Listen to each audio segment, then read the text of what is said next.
bem-vindos a mais uma aula de ciências. Eu sou a professora Isabela Gonçalves e agora te convido a ler uma história em quadrinho. Vamos lá? João, você já reparou que nosso coração acelera quando corremos ou fazemos alguma atividade física intensa? Já sim, Carol. Parece que ele vem na boca. Mas por que será que isso acontece? E aí, o que vocês acham? Por que será que isso acontece? De qual sistema que hoje falaremos? Acertou para quem falou sobre o sistema circulatório ou sistema cardiovascular, não é mesmo? Esse sistema é quem vai fazer esse coração acelerar e a gente vai descobrir isso ao longo da nossa aula. Acompanhem comigo o próximo slide. Olha quantas funções o sistema circulatório tem. Transporte de nutrientes, transporte de resíduos para a excreção, transporte de gases, transporte de hormônios, a defesa, a regulação da temperatura corpórea e dentro de cada função é o sistema circulatório quem vai ser o responsável por carregar, sejam nutrientes, sejam excretas, sejam gases, até as nossas células. Bom, mas será que quem realiza essas funções, né? Nós vimos muitas funções do sistema circulatório, não é mesmo? Mas quem será que faz essas atividades? Venham comigo para a gente assistir aqui um exemplo bem clássico na nossa casa. Imagina que nós temos aqui uma casa de 2 andares. Essa casa de 2 andares tem um banheiro, como vocês estão percebendo. Porém, o que acontece? Essa água precisa chegar até o 2º andar, não é mesmo? Muitas das vezes, a água que chega da rua, ela não tem força suficiente para chegar, para ter a pressão e subir para o 2º andar. Então, o que acontece? Muitas vezes se coloca o quê? Uma bomba. Essa bomba ela vai acelerar e vai fornecer uma pressão suficiente para que a água chegue no 2º andar e você consiga tomar o seu banho com tranquilidade, não é mesmo? E não vai ser diferente com o nosso sistema circulatório. Por quê? Nós teremos, agora como vocês vão ver aqui na imagem, o quê? Nós teremos o sangue, que vai fazer o papel da água ali na casa, não é mesmo? Ele quem vai circular por todo o corpo. Nós teremos os vasos sanguíneos, que farão o papel de um cano, por exemplo, ou seja, eles quem vão comportar esse sangue, e teremos uma bomba, ou seja, teremos sim aquele equipamento que nós vimos da casa para fazer bombear esse sangue de modo que ele chegue e seja distribuído por todo o corpo. E que bomba nós estamos falando? É isso aí, galerinha, estamos falando do coração, tá bom? Então agora a gente vai ver o seguinte, cada componente de cada item do sistema circulatório que nós vimos, quais são as suas funções e as suas peculiaridades. Vamos lá? Aqui no sangue nós temos, por exemplo, uma imagem de um exame de sangue que a gente está acostumado a fazer e quando esse sangue ele é retirado, o que vai acontecer? Ele vai passar por uma centrífuga e ele vai ser dividido. O sangue, ele vai ser composto por diversas células, ou seja, é um conjunto de células. O sangue, na verdade, é um tecido, ok? E esse tecido, ele vai ter diversos tipos celulares, como vocês percebem nessa imagem. Nós teremos aí os glóbulos brancos, o plasma, os glóbulos vermelhos, as plaquetas. Então, parte desse nosso sistema circulatório, ele vai ter esses componentes. Tá bom? Lembrando que o sangue, ele vai ter estruturas e células, né, que vão ser capazes de se ligar, por exemplo, a gases como o gás oxigênio, como o gás carbônico, que vai favorecer a nossa respiração. Na verdade, não vai favorecer, vai permitir, não é mesmo? Agora vamos para o nosso próximo componente. Vamos lá? Os vasos sanguíneos. Os vasos sanguíneos, eles são conhecidos e são divididos em 3 tipos. As artérias, as veias e os capilares.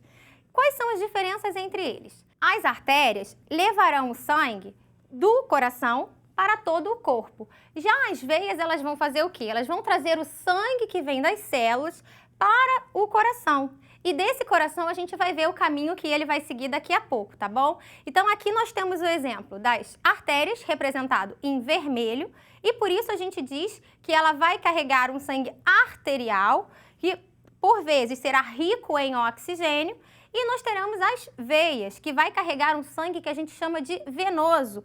E esse sangue venoso vai ser rico em gás carbônico. E teremos os capilares. O que será os capilares? Na verdade, os capilares será a interseção desses 2 vasos sanguíneos, permitindo aí na célula uma troca. Então vamos imaginar aqui na minha mão, né?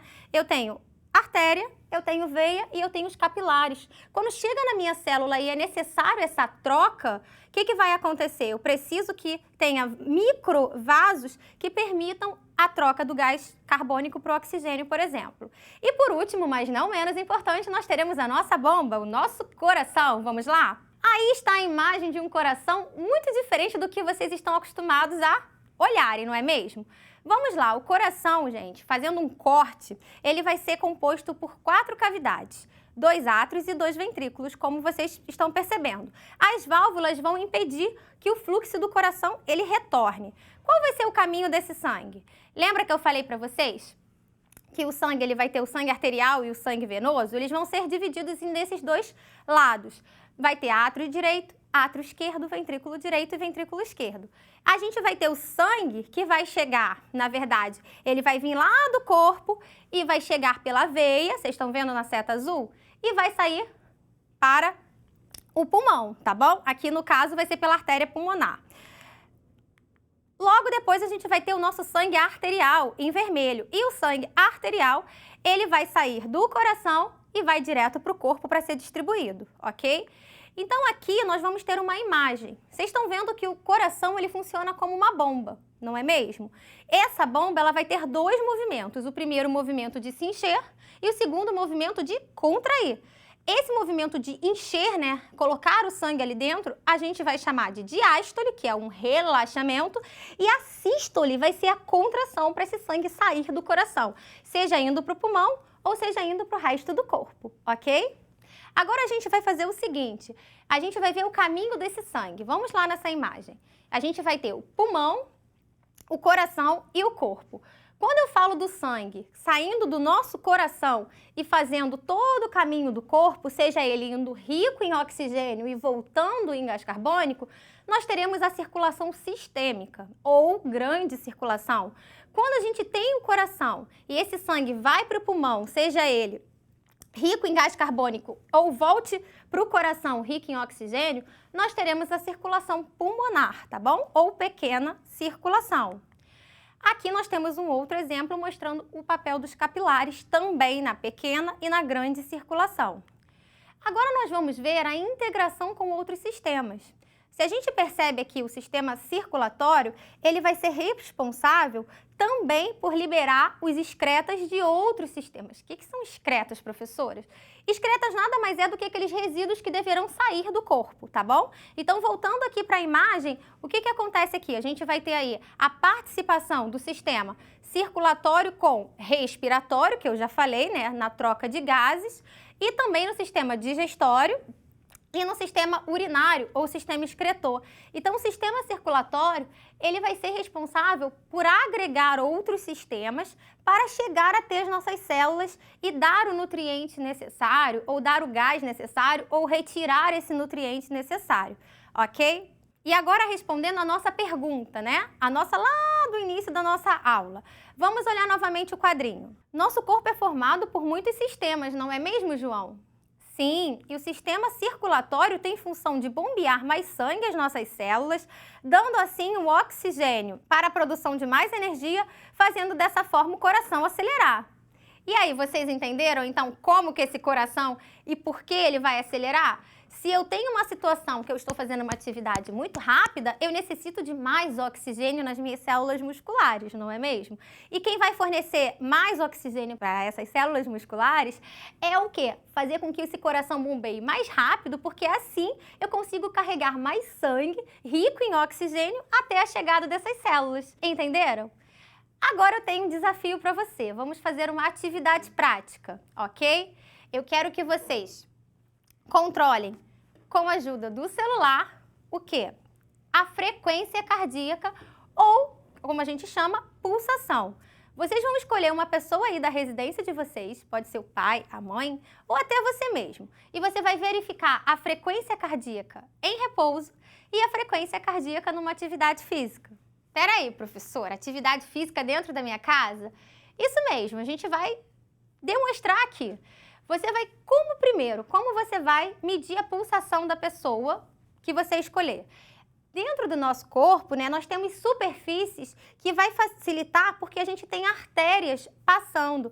A artéria, por ter uma parede mais elástica, a gente consegue sentir, né, ouvir, sentir a questão da pressão. Quando a gente tem uma pressão do sangue bombeando, a gente consegue sentir na artéria, diferente da veia, por exemplo. Porém, algumas partes do nosso corpo a gente tem um contato mais superficial e essa pressão, né, ela é sentida com mais facilidade. Então, nós temos o pulso, nós temos aqui, né, na região da garganta, a gente consegue perceber. Porém, atenção, o nosso polegar também tem uma região que também tem artérias, né, como todo o corpo. Então, na hora de você medir a frequência ou a pulsação de uma pessoa, vocês têm que ter cuidado de não colocar o polegar, e sim os dois dedos, no caso, o dedo indicador, né? Então, como que a gente vai fazer essa medição? Vocês vão pegar o pulso da pessoa, de preferência o pulso, ou até mesmo aqui na região direita. E vocês vão colocar esses dois dedos aqui, como vocês estão percebendo, nesse pulso. Você vai contar. Ah, eu tô sentindo. Eu consigo sentir até a minha, mas eu tenho que ter cuidado de não colocar. E aí vocês vão fazer. Como que vocês vão contar? A tradição é você contar 1 minuto. Porém, para facilitar a nossa conta, né, a gente vai calcular em 15 segundos e você multiplica por 4. Então, você vai contar 15 segundos aqui, quantas batidas, quantas pulsações você escutou e multiplicar por 4, que vai ser o valor daquela pessoa, a frequência por minuto. Entenderam? E como que a gente vai fazer? Em repouso e logo depois, olha aí no slide. Isso aí, galera! Então, escolha um familiar com o cronômetro do celular, faça a medição para que vocês meçam aí, como está no slide, com o polichinelo. Calma, que esse polichinelo, como está aí no slide, ele vai ser só apenas 10. Então, vocês vão escolher a pessoa, anotar o valor de repouso e logo depois anotar o valor de quê? De uma atividade após uma atividade física como polichinelo. Vocês vão perceber que vai dar uma grande diferença.